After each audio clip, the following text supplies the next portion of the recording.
When did endurance sports become a luxury brand?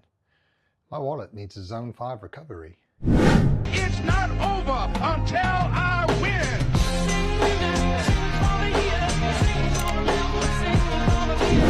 win. So endurance sports didn't change overnight.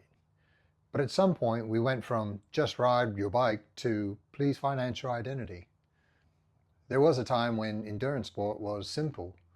You ran because you had legs. You rode because you had wheels. You swam because you didn't want to drown. That was it. No unboxing videos, no firmware updates, no subscriptions required to access oxygen. It was the Wild West of fitness. But somewhere along the way, endurance sport didn't just become a hobby, it became a lifestyle. And then, somehow, it became a luxury lifestyle. Because apparently now, if your socks don't have a brand story, are you even sweating? And let's talk about the evolution. Phase 1, movement. You trained because it felt good, or terrible, but in a character building way. And then phase 2, it was optimization. Heart rate monitors show up, power meters arrive, we're learning, we're improving, we're still human. Then full-blown phase 3, full customer transformation. Now we have smart trainers that cost more than our first car, sunglasses with aerodynamic claims, water bottles engineered in wind tunnels, recovery tools that look more like a medieval weapon, and a watch that will politely inform you that you're unproductive. Thanks, Garmin.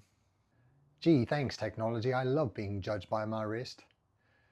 And here's the quiet shift that nobody talks about.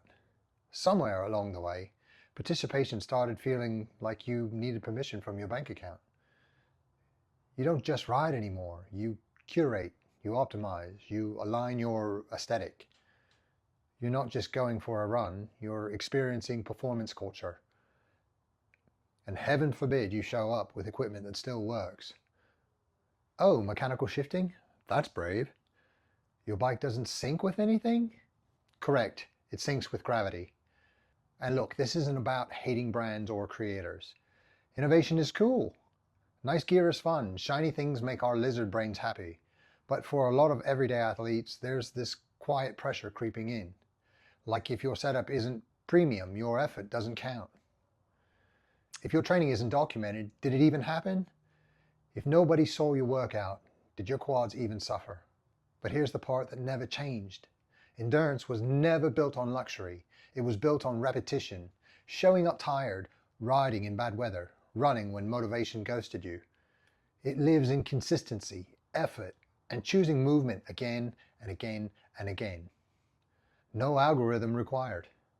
So if you train around work, ride what you have, skip the hype and show up without any audience, you're not behind. You're actually closer to what endurance sport always was. Not a lifestyle brand, not a status symbol, not a personality package. Just movement with purpose.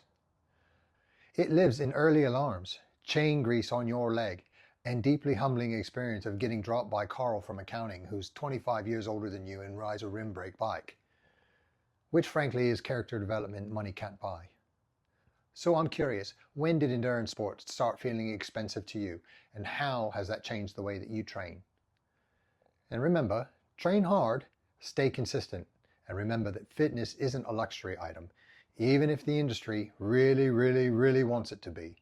So tap follow for more real-world bike tips, tricks, and tell me in the comments things that you've noticed that has changed the most in your sport.